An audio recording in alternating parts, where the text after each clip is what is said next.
الصلاة والسلام على سيد الأنبياء والمرسلين أما بعد فأعوذ بالله من الشيطان الرجيم بسم الله الرحمن الرحيم پڑھیے الصلاة والسلام عليك يا رسول الله وعلى آلك وأصحابك يا حبيب الله الصلاة والسلام عليك يا نبي الله وعلى آلك وأصحابك يا نور الله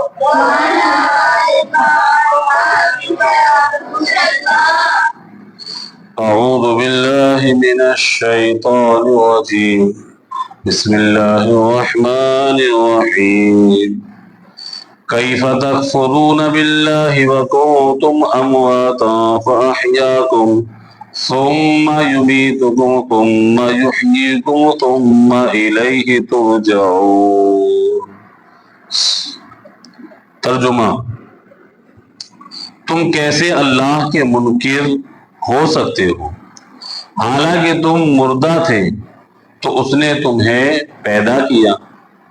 پھر وہ تمہیں موت دے گا، پھر تمہیں زندہ کرے گا، پھر اسی کی طرف تمہیں لوٹایا جائے گا۔ تفسیر: کفر کی خرابی اور برائی کفر کے دلوں میں بٹھانے کے لیے، کفار کے دلوں میں بٹھانے کے لیے ان سے فرمایا گیا کہ تم کس طرح خدا کے منکر ہو سکتے ہو، حالانکہ تم بدن میں روح ڈالے جانے سے پہلے تمام مراحل میں مردہ تھے، یعنی کچھ نہ تھے یا بے جان جسم تھے، پھر اس نے تمہارے جسم میں روح ڈال کر تمہیں زندگی دی، پھر وہ تمہاری مدت حیات یعنی زندگی پوری ہونے پر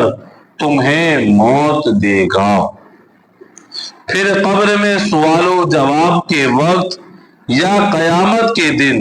تمہیں زندہ کرے گا،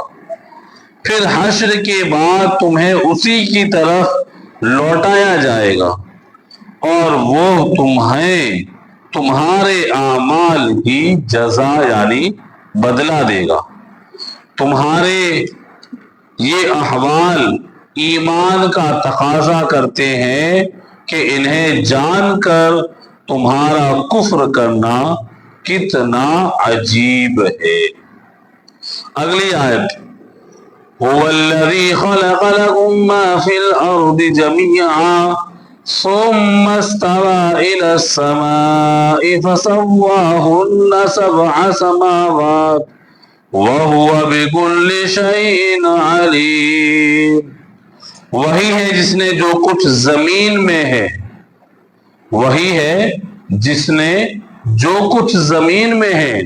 سب تمہارے لیے بنایا، پھر اس نے آسمان کے بنانے کا قصد یعنی ارادہ فرمایا تو ٹھیک 7 آسمان بنائے، اور وہ ہر شے یعنی ہر چیز کا خوب علم رکھتا ہے۔ تفسیر: فرمایا کہ تم کس طرح اللہ تعالیٰ کا انکار کر سکتے ہو، حالانکہ زمین میں جو کچھ دریا، پہاڑ، کانے، کھیتی، سمندر وغیرہ ہے، سب کچھ اس نے تمہارے دینی و دنیاوی فائدے کے لیے بنایا ہے، پھر اس نے آسمان بنانے کا قصد فرمایا یعنی زمین بنانے کے بعد آسمان بنانے کا ارادہ فرمایا تو ٹھیک 7 آسمان بنائے، اور وہ تمام کلیات و جزیات کا خوب علم رکھتا ہے، یعنی کہ جو بھی چھوٹی سے چھوٹی چیز ہے اور جز سے جز ہے اور بڑے سے بڑی چیز کا بھی علم رکھتا ہے۔ اہم باتیں: زمین اور اس میں موجود چیزوں کا دینی فائدہ یہ ہے کہ زمین کے عجائبات دیکھ کر تمہیں اللہ تعالیٰ کی حکمت و قدرت کی معرفت یعنی پہچان نصیب ہو، اور دنیاوی فائدہ یہ ہے کہ اسی سے تمہیں ضروریات زندگی ملتی ہے۔ یہ آیت اس بات کی دلیل ہے کہ اپنی اصل کے اعتبار سے ہر چیز مباح ہے، البتہ جس چیز کو شریعت نے حرام قرار دے دیا وہ حرام، اور جسے حلال قرار دیا وہ حلال ہے۔ مطلب کہ جس چیز کو اللہ نے، قرآن نے، پیارے آقا صلی اللہ علیہ وسلم نے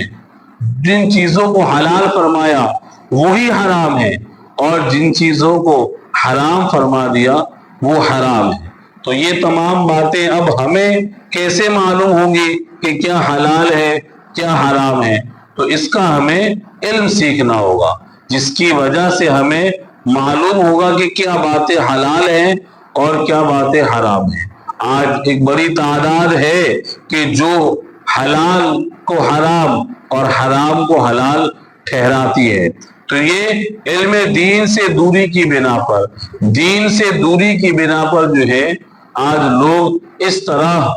کے کام کر بیٹھتے ہیں جو نہیں کرنے چاہیے۔ تو ہمیں چاہیے کہ ہم خود بھی علم دین سیکھیں، دین اسلام کی باتیں سمجھیں، سیکھیں، اس پر عمل کریں، اور اپنے گھر کے تمام افراد کو، بیوی کو، بچوں کو، اہل عیال کو، رشتہ داروں کو صحیح دین سکھانے کی کوشش کریں، کیونکہ اگر ہم دین اسلام کی باتیں سیکھیں گے، سمجھیں گے، تو ہم اپنے جان پہچان والوں کو بھی یہ دین کی باتیں سمجھا سکیں گے۔ اگر ہم خود علم دین سے خالی ہوں گے تو ہم اپنے بیوی بچوں کی اسلام کے مطابق تربیت نہیں کر پائیں گے۔ مزید جو باتیں اہم تھیں،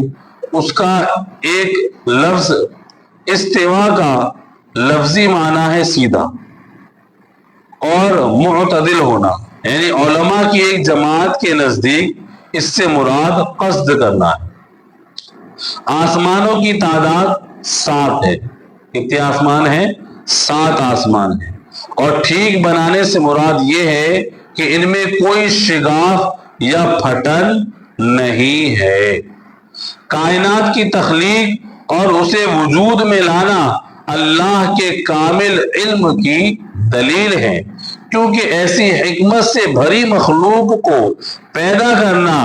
ایک شے کا علم رکھے بغیر ناممکن ہے۔ صلو علی الحبیب صلی اللہ تعالی علی محمد صلی اللہ علیہ وسلم۔ اب انشاءاللہ کل کی جو آیتیں ہیں اس میں حضرت آدم علیہ السلام کو اللہ نے بنایا، کیا کیا آپ کے ذریعے تخلیق ہوئی، اور فرشتوں کے ذریعے مشورہ کیا، تو اس میں کیا بات چیت ہوئی انشاءاللہ، مطلب کہ ہمارے وجود کا اصل جو بیسک ہے ہمارے نبی حضرت آدم علیہ السلام، جنہیں ابو البشر بھی کہتے ہیں، تو آپ علیہ السلام کی تخلیق کا ذکر ہوگا، اس کے بارے میں انشاءاللہ کل ہم سننے کی کوشش کریں گے۔ اللہ کی بارگاہ میں دعا ہے جو باتیں بیان ہوئی اس پر عمل کرنے کی توفیق عطا فرمائیں۔ صلو علی الحبیب صلی اللہ تعالی علی محمد صلی اللہ علیہ وسلم۔